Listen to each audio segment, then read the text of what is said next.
ঘূর্ণিঝড় রেমালের আঘাতে বিপর্যস্ত উপকূল, ঠিক তেমনি সবাইকে বাঁচানো সুন্দরবনেও ক্ষতচিহ্ন রেখে গেছে ঘূর্ণিঝড়টি। সময় বাড়ার সাথে সাথে এসব এলাকায় ফুটে উঠছে রেমালের ক্ষত। রেমালের তাণ্ডবে উপকূলীয় জেলাগুলোয় যেমন ব্যাপক ক্ষয়ক্ষতি হয়েছে, তেমনি ঝড় জলোচ্ছ্বাসে বুক পেতে জনপদকে রক্ষা করা সুন্দরবনে প্রবল ঘূর্ণিঝড় রেমালের ক্ষত স্পষ্ট হতে শুরু করেছে। ঘূর্ণিঝড় রেমালের তাণ্ডবে সুন্দরবনের গাছপালা, বন্যপ্রাণী ও অবকাঠামোর ব্যাপক ক্ষয়ক্ষতি হয়েছে। ঝড় জলোচ্ছ্বাসের কবলে পড়ে মারা গেছে হরিণসহ অনেক প্রাণী। এখন পর্যন্ত অন্তত 30টি মৃত হরিণ উদ্ধার করা হয়েছে। এছাড়া আরও 15টি আহত হরিণকে ভাসমান অবস্থায় উদ্ধার করা হয়। এখনও বন জুড়ে তল্লাশি চলছে, তাতে মৃত হরিণের সংখ্যা আরও বাড়তে পারে। এছাড়া বনের বিভিন্ন স্থানে উপড়ে গেছে গাছপালা, পাশাপাশি বনের অভ্যন্তরে বন বিভাগের বিভিন্ন ক্যাম্প, সুপেয় পানির পুকুর, বন বিভাগের জলযান ও ওয়্যারলেস সিস্টেম ক্ষতিগ্রস্ত হয়েছে। সুন্দরবনের বেশ কিছু অবকাঠামো, বিশেষ করে প্রতিটা ক্যাম্প এবং স্টেশনে যে সমস্ত আমাদের কাঠের জেটি ছিল, সেগুলো অধিকাংশ ক্ষেত্রে ভেঙে গেছে।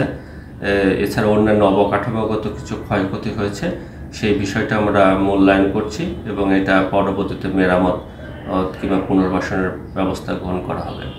এছাড়া এটা দেখা গেছে যে সুন্দরবনে এইবার কিন্তু গাছের উপর যে ধকলটা, সেটা মানে তুলনামূলকভাবে কম হয়েছে। তবে এই ধকলটা যেহেতু জলোচ্ছ্বাস প্রবল আকারে হয়েছে, কাজে আমার কাছে মনে হয়েছে যে এইবার সুন্দরবনের প্রাণীকুল বেশি অ্যাফেক্টেড হয়েছে। ঘূর্ণিঝড় রেমালের প্রভাবে জলোচ্ছ্বাসের টানা প্রায় 30 ঘন্টা ধরে পানিতে নিমজ্জিত ছিল সুন্দরবন। এতে বন্যপ্রাণী ও বনজীবীদের জন্য করা মিঠা পানির পুকুরে ঢুকে পড়েছে লোনা পানি। এতে বনকর্মীদের পাশাপাশি বাঘ, হরিণ সহ বন্যপ্রাণীরাও সুপেয় পানির সংকটে পড়েছে। দীর্ঘ প্রায় 36 ঘন্টা সুন্দরবনের উপকূলীয়বর্তী বনাঞ্চল সমূহ ঘূর্ণিঝড় রেমালের আঘাতে এবং জলোচ্ছ্বাসের প্রভাবে নিমজ্জিত ছিল।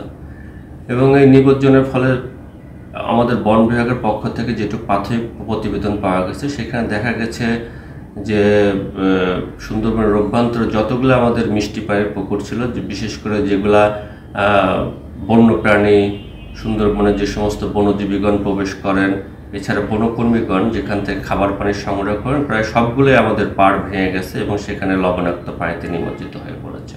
বনের প্রাণীদের আবাসস্থল তলিয়ে যাওয়ায় বন্যপ্রাণীর ব্যাপক প্রাণহানির আশঙ্কা করছেন বন সংরক্ষক।